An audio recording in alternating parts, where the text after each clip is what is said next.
yang disucikan para pimpinan yang saya hormati Bapak Ibu Dewan Juri serta para hadirin umat sedang berbahagia yang saya hormati.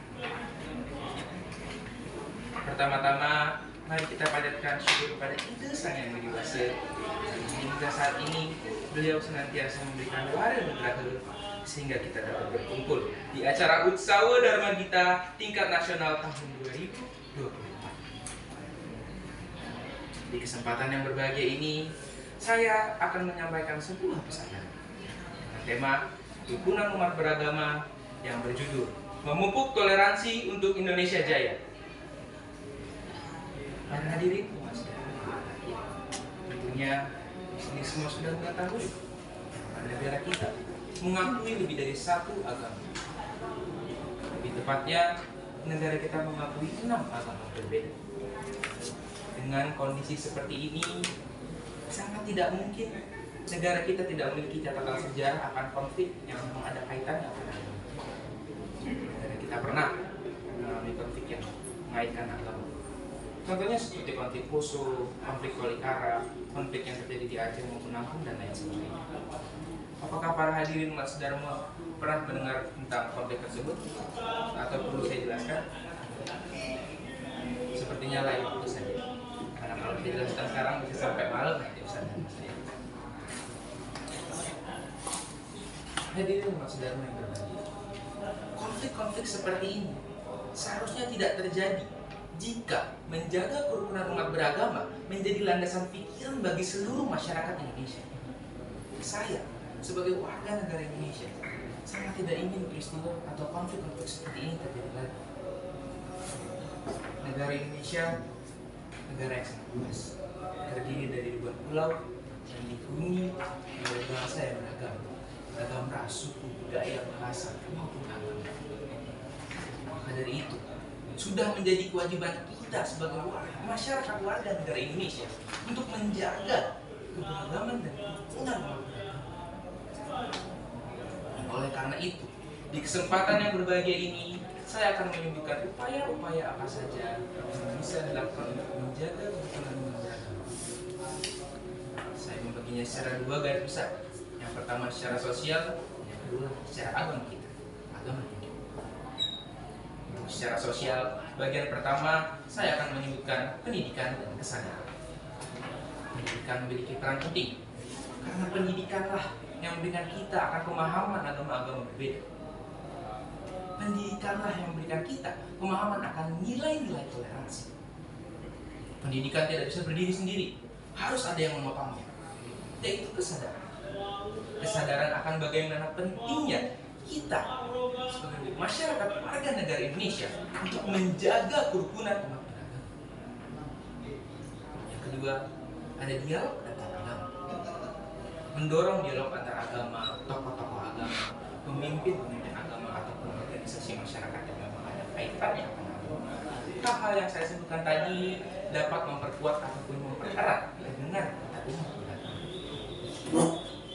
Ketiga, penghormatan terhadap perbedaan. Masyarakat Indonesia harus dituntut untuk bisa menghormati perbedaan. Masyarakat Indonesia dituntut untuk bisa memperlakukan semua manusia secara adil dan merata, secara menghormati dan toleransi. Bagian keempat, komitmen pemerintah. Pemerintah memiliki peranan penting karena pemerintahlah yang bisa menjaga hak-hak minoritas agama. Dan hanya pemerintahlah yang bisa mempromosikan semua agama secara adil dan merata di mata hukum dan kebijakan hukum. Yang kelima, ada keadilan sosial dan ekonomi. Hadirin umat sedharma yang berbahagia, ketika ada ketidakseimbangan pada aspek sosial dan ekonomi, ini akan dapat mudah memicu perseteruan.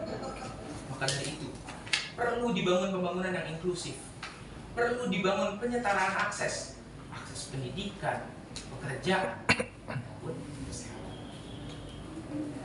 Dan yang keenam, ada media yang bertanggung jawab.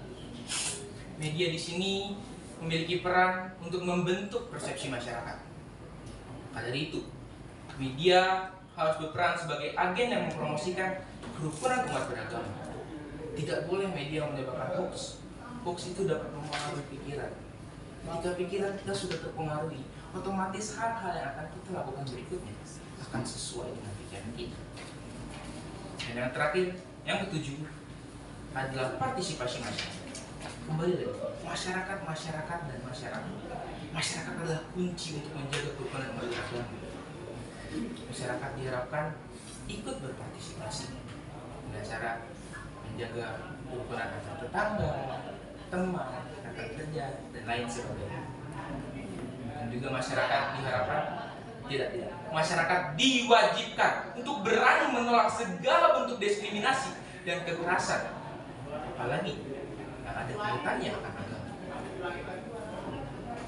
Ketujuh bagian tadi adalah upaya-upaya secara sosial untuk menjaga kerukunan umat beragama. Namun kita sebagai masyarakat Indonesia yang memeluk agama Hindu, sempatkah bertanya bagaimana upaya agama kita untuk menjaga kerukunan umat beragama? Bagaimana sikap agama kita ketika mencegah hal-hal yang tidak seharusnya terjadi terulang kembali? Sebelum saya menyebutkan upaya-upaya apa saja, saya akan menceritakan latar belakang agama Hindu di Indonesia. Sementara agama kita tidak pernah terlibat konflik-konflik yang besar. Bukan berarti agama kita tidak pernah terlibat konflik ketika sedang bersosialisasi. Tentunya pernah, seperti vandalisme atau penghinaan terhadap simbol. Untuk contoh konflik ini, saya akan sebutkan yang mungkin para hadirin Mas Dharma sudah sering mendengar. Sekarang mari kita lihat ke lambang agama kita, swastika. Banyak orang yang berspekulasi bahwa lambang tersebut sama dengan organisasi lain. Tidak sampai di situ. Banyak orang berspekulasi bahwa ajaran-ajaran yang diajarkan oleh organisasi tersebut diturunkan untuk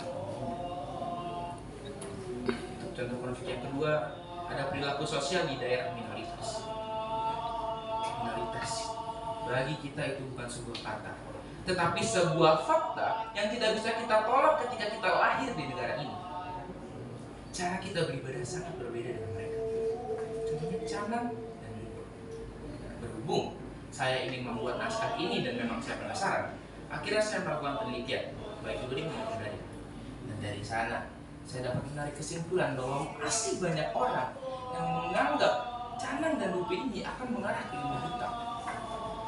Saya mewajarkan hal itu. Loh, kok diwajarkan? Saya mewajarkan karena saya tahu tidak di seluruh penjuru Indonesia ada hal seperti Canang dan Luhur ini. Maka dari itu sudah menjadi kewajiban kita sebagai masyarakat Indonesia yang memeluk agama Hindu untuk menjelaskan kepada mereka yang sebenarnya bahwa ini loh tradisi kami, ini loh adat kami, ini loh cara kami untuk menyembah Tuhan. Hadirin Mas dan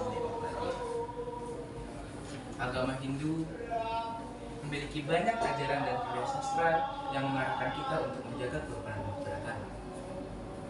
Seperti contohnya kitab Atharva Veda bab ketiga sutta ke-30 sloka ke-4 menyebutkan Yena Dewa Nuyanti Noca Witwisate Mita Tak Kernamo Brahmawoge Samjanana Puradevi.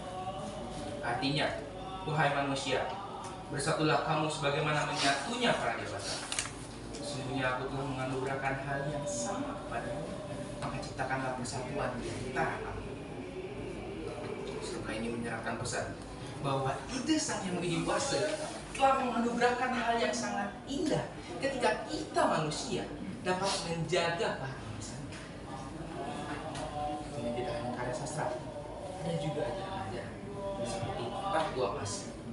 Itu adalah kamu. Jadi mana itu di sini adalah seluruh entitas ciptaan Tuhan. Tangguh Mas mengajarkan kita bahwa semua manusia itu sama. Kata itu, termasuk mengajarkan kita untuk menghormati sesama manusia. Tidak hanya menghormati, tetapi membantu sesama manusia.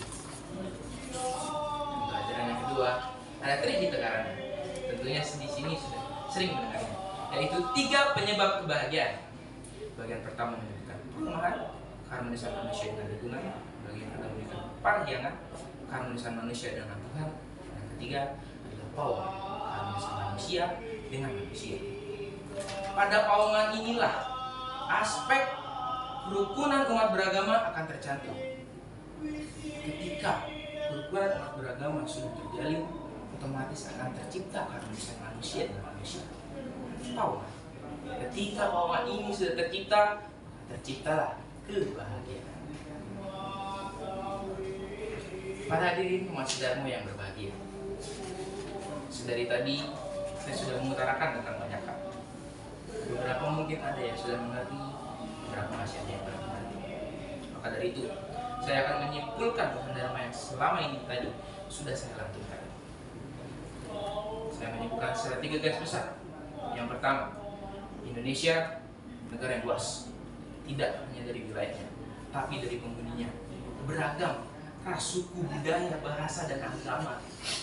Ini merupakan aset yang harus kita jaga. Ketika bukan kita yang menjaganya, maka siapa lagi? Yang kedua, kita harus belajar bangga terhadap perbedaan.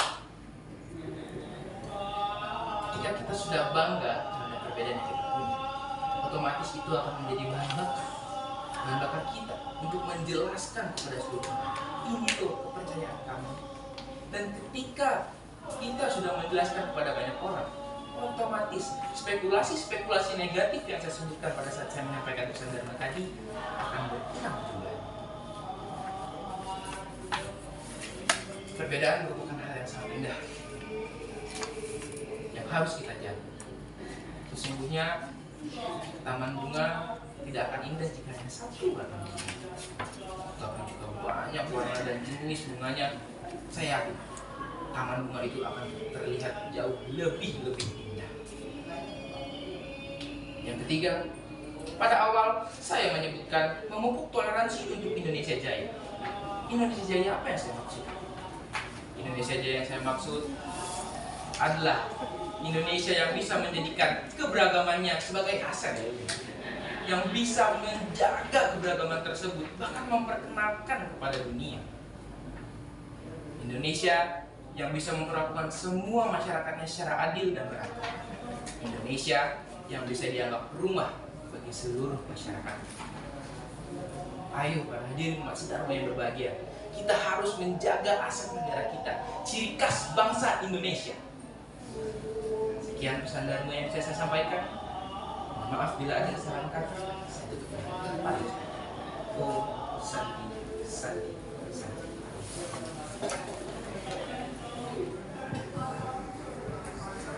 Yantu Wisma. Semoga pikiran baik datang dari segala penjuru. Yang terhormat para dewan juri, Bapak, Ibu, dan teman-teman yang